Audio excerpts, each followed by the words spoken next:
What's going on, YouTube? Yep, no more of this in here. No, I'm finally gonna have no more of that going on. I got it on, man. It's 40 foot by 10 foot. Did the best I could with what I had, fellas. I think this is like maybe a 7 and something inches fence.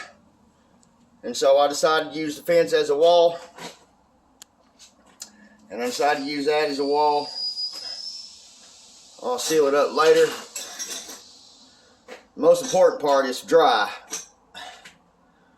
I need to do something with that because that was just I didn't know that I was going to be adding all the rest of this on, but it looks nice. I like it. The only one problem I had was when you're trying to use somebody's fence as a wall for your building. The fence is a big old gap over there. The fence is not straight for one, and it's not square.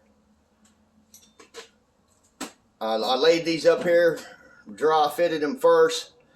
And I could see right away I was going to have a problem. So I went ahead and put my posts over all the way and followed that fence. And I followed them over here. And actually this fence and that fence is not completely square. So it's kind of like spread out a little bit. It's not a 90. It's a 75 and something degrees. So I went ahead and followed it and went ahead and stabbed them all the way to the fence and followed this fence line, and then this is where it took me for a loop. That one lined up. It's okay, but the far end one, that post over there, I knew I was going to be having to float that post. And I don't really like using these round poles neither, man. It's just what we had. But I'm going to have to move this post back about 6 inches. I measured and tried to get it as close as I could, but as you can see, it's crooked. See? All I got to do is none of this end over here is screwed down. All I got to do is pull this post up and move it over about 6 inches, and it's going to be straight. And yeah, I did some scabbing over there, man. I didn't have all 20 footers. This is all just scraps. I'm probably going to come in here with another piece of what do you call it? Man, it's on the tip of my tongue. Man, y'all know what that stuff is. What's it called? Damn it, I hate that, man. We used to hang our air conditioner units off of it, man. Unistrut. I used the Unistrut, and it's strong enough to go that span without sagging. It's really strong material. I had to pieced together a couple of those together and bolted them and tacked 2 of them together and made my length. And this was all I had going on at the time. I was just going to make me a little place to keep my tools dry, and then I put that little pop-up tent right here. And then after we got done and had all these materials left over, I saved myself a bundle and a lot of heartache, man, trying to wait on somebody that can remain anonymous. I'm tired of blowing this off and blowing it off. I've blowed it off and blowed it off and blowed it off. Matter of fact, that's not mine. That's not mine. This ain't mine.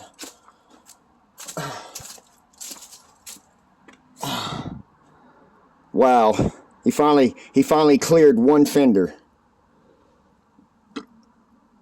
What happened was he scuffed it down. He put the base on, and then he put a shaded clear on. And then he put a regular clear on top of that. And amongst all that, he did not put enough clear on it. So when he color sanded it, it went through. So I can't believe he's not going to clear the whole thing. It's beyond me. I'm not going to ask no questions. The darn thing waves at you when you walk by it. Hey! Because he didn't use a flat block to block that out, man. He just scuffed it down with a DA sander, and it left waves all in it. But he's learning, man. I'm proud of him for keeping on going and not giving up, but damn it, the hood ain't even finished, man. Shit. And I've been needing this thing for about a month now. So I finally give up on it.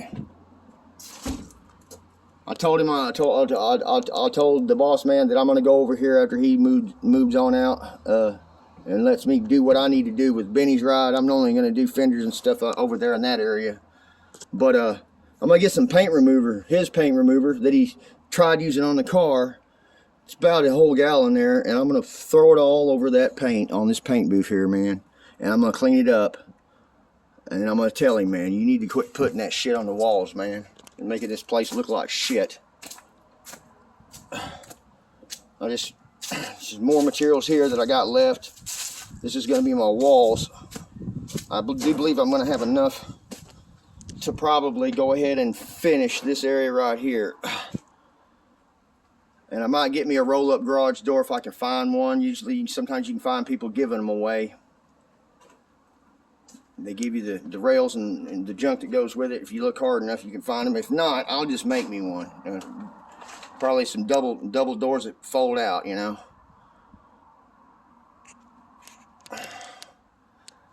And the verdict on this place over here, my son was freaking out, man. He's we're finally getting everything all situated and stuff, you know, putting our tools up. I gotta take some time and put all my tools up now.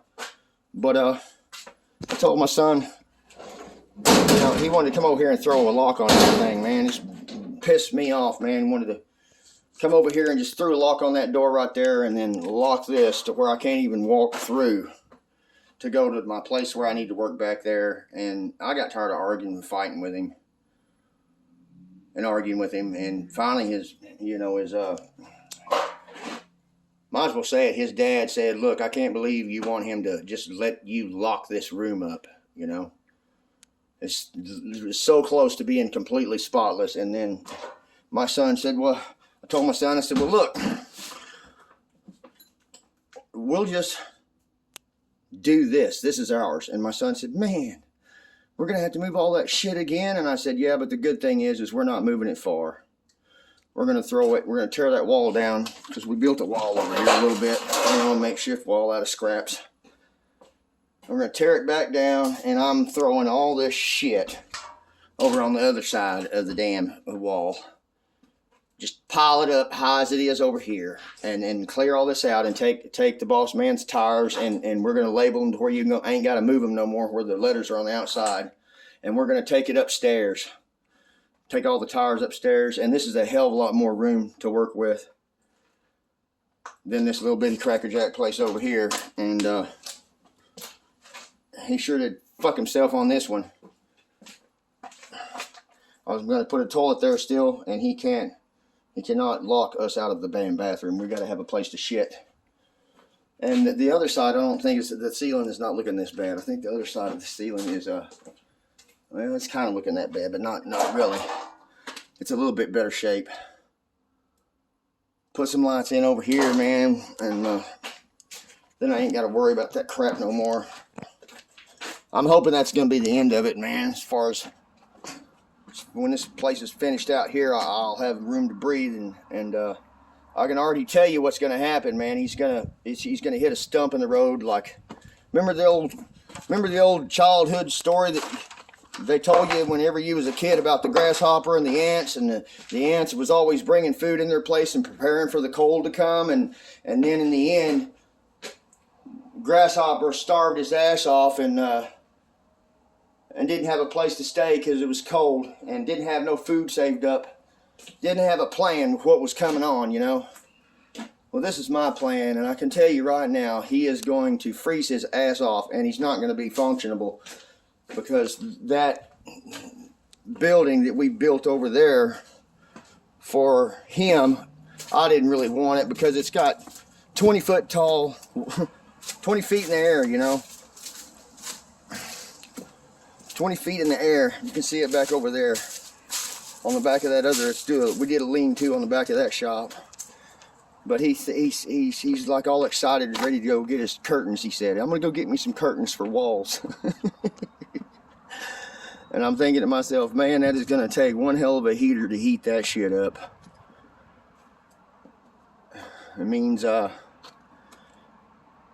which also means that he'll probably be tying that paint booth up a lot. told me he didn't want no Bondo work done in there, no sanding at all done in there. All we were instructed to do is, and we had an agreement that all we were supposed to do is go in there and use it for the paint, strictly just to paint. And this dude is sanded, primed, sanded some more, stripped it, and just lets this is his little area here. So unless I have a whole complete car that I'm doing, which is, you know, most of the time it's around here, it's just little collision work that I'm doing, or when I need to paint my LTD, or when I need to, you know, focus on what Robert wants me to do, because Robert's still got his back down, man. He's having to lay in that bed. I know it's killing him, man. Get better, Robert. That's all I can say. I've been there, but I haven't been where you're at, because I was, like I said, I was 26 years old whenever I hurt my back, and they told me to get out there and give it hell, man. They warned me and said your upper and lower lumbars there, your spine is, be careful not to work those two, because you're fused together and you're going to wear those out a lot quicker if you're hard on your back. But I've given this back some hell, man. I'm telling you, I've worked the shit out of it. And they told me I wasn't going to walk again, probably, and I proved them wrong, and I learned how to walk again. And so now I'm watching an older fella go through it. I just hope he can get over it a lot sooner than, or just as much as I did, you know, as quick as I did being young like I was. But now we got to put some lights in here, and I do have some heaters all stacked up. I got 2 propane heaters, and I know y'all think you might blow yourself up running them heaters, man, but you run that heater right there and you put it in where you're going to be working in, and you get that body of that car or whatever you're working on toasty, and then you cut the heater off, and then you spray, and then you turn the heater back on after it's sprayed and on your prime. And I've even in the paint booth, I've ran them things inside the paint booth, man. Get it all warm and fired up in there, get it about 80-90 degrees in there, and get your body, your car nice and toasty. That paint sticks it sticks right to it, man. I kind of like shooting in cold weather, because that heater bakes it on, you know. I don't know why it's different than in the summertime, but I've had some good paint jobs become of using one of them heaters there. It cooks that paint on, and it makes it so shiny. It's actually, I think it's easier to paint in a paint booth with a heater on than it is with just in the summertime. I guess it burns all the moisture and humidity out of the air, where you ain't got a lot of flaws and orange peel and all that crap. It doesn't happen as much as. And I know I'm babbling on, but I made a critical mistake, man. I'm having to eat this one, man. If y'all ever decide to install some anchors in an area that you're going to be using this frame machine, man, I got some real thick chain underneath this car. That's the only chain I could find. And I was just grabbing chains, you know. Didn't want to cut up no good towing chains, so I went and grabbed some old pieces of chains, and they were rusted and stuff. And you know, you figure, hey, it's just, and it looks like a good chain, but it wasn't. It was a weak ass chain. It wasn't nowhere near this Schedule 8 shit, and it snapped the link, you know. And I can't get nothing down. I'm gonna have to re-drill some holes, and if I'd have known now what I did know then, I wouldn't be sticking in my ass all over again. So, I can't straighten this frame out. Not yet. I'll tell you one good, I did get lucky, man. I got a tree I can anchor to. I got a tree there, and on the other side of that fence right there, I'm going to cut me a hole, and there's another tree over there. So, trees don't move. I'm telling you, the big ass tree, I didn't pull it on this one.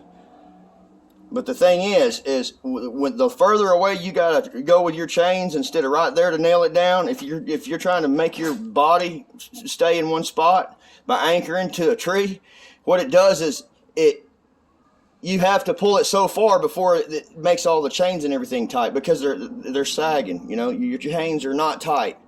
And the further away you got to run your chain to tie to something, it's hard to get it to the point. About the time I get this all rigged up and everything and tight, I had to take a ratchet boom and ratcheted it up all the way as I could. And then I had a breakover boom right here. You know, the truckers use them a lot. And I put it around this tree, and it was a breakover boom. And I got the shit all tight, and I hooked my frame machine up like it's supposed to be.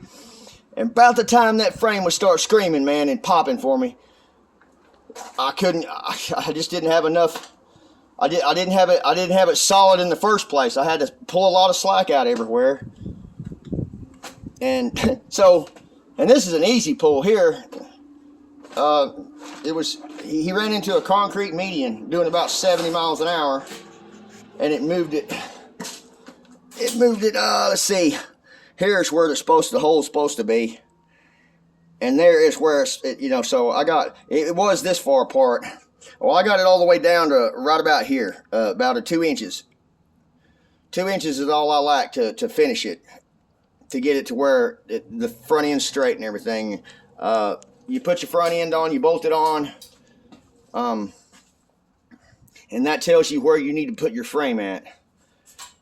Personally, I think, it's my personal opinion, I don't know what everybody else would think on this one, or I'd like to hear your opinion, but when something's hit that hard and it pulls the frame out of whack, you know, there's a reason why them insurance companies say it's totaled. Because I don't think that no matter how I pull on it or anything else, I'm probably going to have to pull on it and because I've noticed that when I pull it straight, it'll pull straight, right? I'll get it all lined up. And I can even pull it over a little further, you know. But when I let off that pressure, man, it wants to always go back. It goes back a little bit. And I don't want to stretch it too far this way and then do some dumbass crap like that. So, y'all help me out here. If I pull this thing straight where it needs to be, can I just put a torch on the places that it's creased? Because I see where it's moved at. Can I lightly just put the heat on there? It'd be foolish to put the heat on it and then try to move it, to bend it where it was supposed to be, because it's not going to come out like I want it to. Whenever I'm not using no heat, as of now, I haven't used no heat at all, I can pull it straight and everything lines up. Can I just put the torch on there and don't get it all juicy and red glowing like you can, you know, like my ass in the middle of the night, it glows in the dark. You don't want it glowing. Just kind of heat the metal up a little bit, and will that help hold its form? I appreciate it, Ratchet 951, if you give me some advice on that one. Because this is a quickie, you know. The guy, he done took it apart himself. He said he just needed me to straighten his frame out and make it to where he could put his parts back on there, and we're good. And I'm charging him $600 to sit out here and tinker with this, just to straighten it. He's doing everything else. I mean, I even had him put this on here. I had him put the core support on there. He had to get it all ready for me, and then I pulled it over here, and we're pulling it straight. But I'm learning, you know, and it makes me feel good inside whenever I learn something and have a little bit more knowledge than I did when I got up the next day, you know. I kind of like it, you know. Even if it is cheap work, I like it because it gives me the opportunity, and my son as well, you know. But I do know this, these hard hit ones, sometimes they ain't worth saving, man. I asked the guy, I said, what are you gonna do? He says, well, if I can just get it and get it all back together and sell it for like $1,200 or something, I'll let it go. So I thought about it, and I'm thinking about it. Instead of charging him $600, just tell him, look, man, let me pay you $600, and you can take the $600 that you're supposed to be paying me and go buy you another car, if that's your game. If you are done with this car and you're just wanting to put it back together and get something out of it rather than nothing, well, here's your opportunity. You can pay me $6, and you can probably make $6, which is about $1,200, man. So let me pay you your $6, and you save your other $6 you was going to pay me. I'm going to talk to him about it. I don't want the damn thing, but I do know that there's people out there, they really don't care, man. They'll hop on a deal like this. They won't even, you know, that's just the name of the game, man. When you buy used cars, you're buying somebody else's problems, and that's a true fact. And if you got a soft heart, and it gets on your conscience for selling some stupid shit to somebody, and you know what all's wrong with it, well, then you're not gonna make it in the car business. You can't. There's such things as doing somebody dirty and throwing sawdust in the transmission. That's kind of dirty. But when you say as is, down the road, no warranty, that's what it means.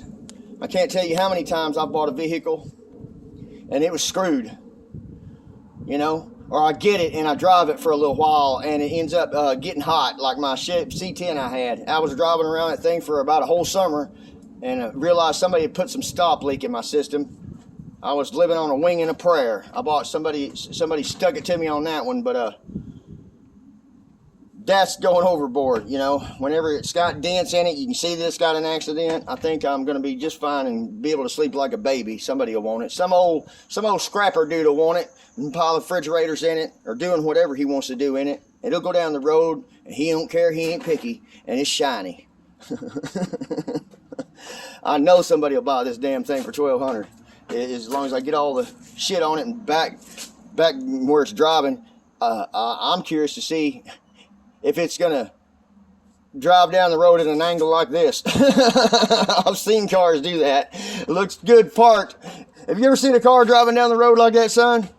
You haven't never seen a car do this going down the road? I used to have a friend, he had a truck, and it looked nice. Boy, it was a nice truck. No dents or nothing in it. He had it fixed at a body shop, but you watch him drive down the road and the nose would be cocked over to he was driving down the road sideways.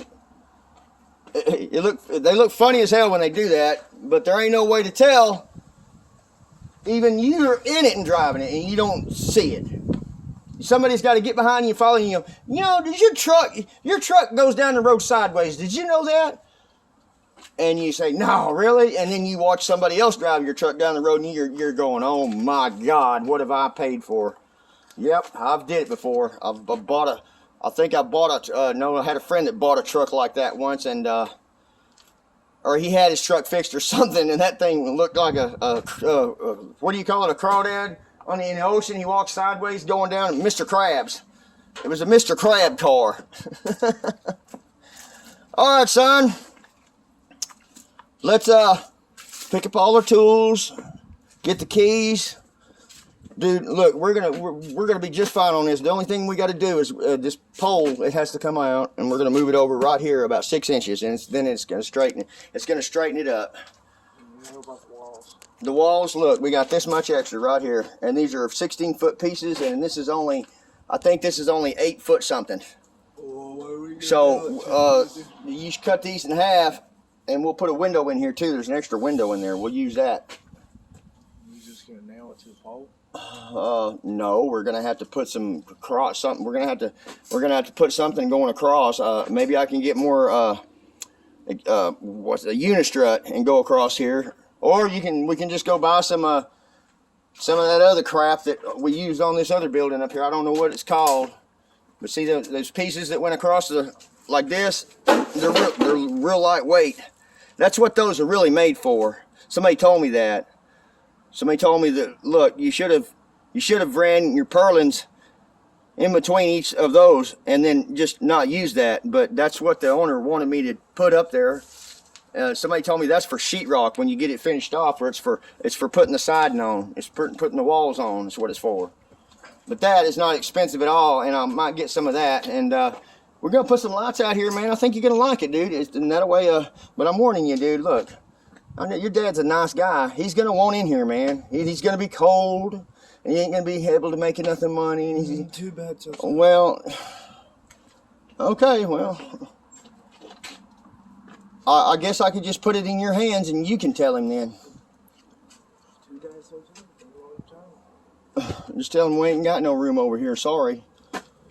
You know, if he would act right, man, we could do a lot of good things together, man. He knows a lot of things technically and book smart that I don't know, that I would love to know sometimes. I ask him about it and he tells me, go to school yourself and find out, or get online and look it up. And I'm like, why don't you just tell me, you know? I just have some of these questions, but then again, look, ain't no question that I got that I can't ask these people on my YouTube channel. They give me answers. I just asked them about a little help on this frame. I will tell you this: the frame is not bent back past this point right here. Right up here where the motor mounts are, the motor mounts are straight. That's the first thing I looked at and see if my frame was bent back there at the firewall, because that's the first place I checked. Got in there and I felt, and it ain't nothing wrong with that. It's past the motor mounts, and it's all slid off to the side about 3 inches. All I'm trying to do is straighten it back out. And I go to pull it out so far, and then it wants to go back. We're to the point now to where what I just need to pull it past the point and then let it go back. Ain't that going to stretch it out? You didn't beat it. Well, I did beat it, dude. I beat it. We pulled it, and I hit it with a sledge under there and squared it off. That helps a lot, too. You pull it, and then you tap on it with a hammer and shit. Get that, you know, get it to retake its form, you know, give it a different memory. Because right now the memory, it just still wants to go back where it was. And then you got to get busy on Benny's car, man. Yeah, you need to get done on that one. He ain't wanting nothing but a scuff, man. He was real easy on us, man. He told me, take all the chrome off. I don't give a damn about the chrome. Just take it off, leave the titties on there, scuff it down. I don't want no dents taken out. He just wants some paint. He wants you to squirt that damn thing. Just squirt it. It ain't hard. He's going to make it white. That's even better. Now take that back. He's going to take some white paint, and we're going to throw a little bit of black in it. It's base coat, clear coat, and we're just going to put a little bit of black in that white, and he's going to say, okay, when? That's the color I want, and it's not going to have no metallic in it or nothing. That's the easiest. That's my first paint job I ever had was white. I learned how to paint my own truck white, and we need to get some lights in here. We need at least, you know, and let's not do like the paint booth over here. I know you found some over there. At the paint booth, they got 3 in a row up here, nothing over here, nothing over there, and then go way back over here to the booth, and then you got overkill over here, all these lights. There ain't nothing in the form and organization over there where that paint booth is, and after it's all put together, I wasn't going to take it apart and try to relocate any of those lights. Here's my chance to put some lights where they're supposed to be. Put them on a wall. I say you need one every 4 foot, or every 4 to 5 foot. You need one on the nose, shining down this way towards the grill. You need one on each side of the fender. You come down a little bit, about 6 feet, and then you put more lights, and then one above it, and then come down 6 more feet, and then put one right there, and then one over here, and then one over here, and then have you another one that you roll around if you need, just a little port, you know, a little stand, a light on some wheels. And roll it around to where you need it. I think you're gonna like this out here, man. You might even forget about that pile of crap up there in that area. You'll have all this out here, dude. Of course, you don't want to fill your work area up with a bunch of tools. It gets congested. That's why I built this little area right here, so we could keep some things out here. I know it's dark right now. But y'all have seen me build that daggum roll around material cart or whatever. I'm thinking about, dude, we need to go to Habitat for Humanity and go get some of them filing cabinets like Big Lou's got in his shop. They $20 a piece, man. Just go buy some of them filing cabinets and use those. Some of them got doors that open out and neat. They make a good set, dude, and it looks nice. And just put a bunch of those in here. You put some keys on and you lock it up, you know. That's why they made toolboxes with wheels on them, so you can move them around and lock them up. If you don't like where you're at, you can move on down the road with it. All right, son. Let's get all the rest of this crap cleaned up. I'm so excited, man. This place is going to be so clean back here. Our hoses are going to be rolled up. We're actually going to get to grab hold of an air hose and not have to snake it out from under 5 or 6 cars, or you go turn the water hose on because he done left it laying in the middle of the damn ground out there, and he done run over the top of it and burn a hole in it. It's like I need to finish running the water line out here anyway, so we won't have a long ass hose to deal with.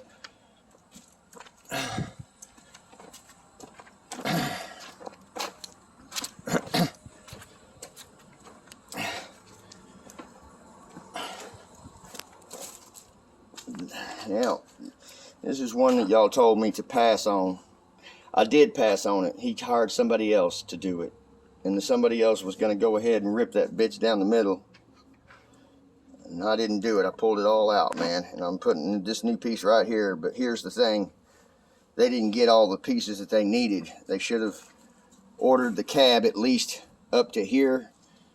This area needed to be replaced too, because look, this has got a egg on it like this, and this hinge is not wanting to line up with this one. The old is definitely not lining up with the new on this shit. See how far off they are? See how this is like this? It's because this needs to come out and go this away. And my frame machine, with all the anchors that I got, it's not enough anchors, number one. And that cheap ass chain, it popped it in half like a twig. So I got somebody else at another body shop, and they're gonna pull it, and now I'm gonna go ahead and Dakota's gonna weld all this shit back together. We done got everything pulled out. This, it had to come down, and I did all that, man. I learned how to do all that really well. It's just common sense, a lot of it. And you got to remember, when something's being pushed in here, it's going to tug this away, and the ass end's going to be tugged this away. So it's going to suck. It's going to suck here, and then the top of the cab comes. It came and moved down a little bit too on the top. It'd been better off just to buy a whole new cab.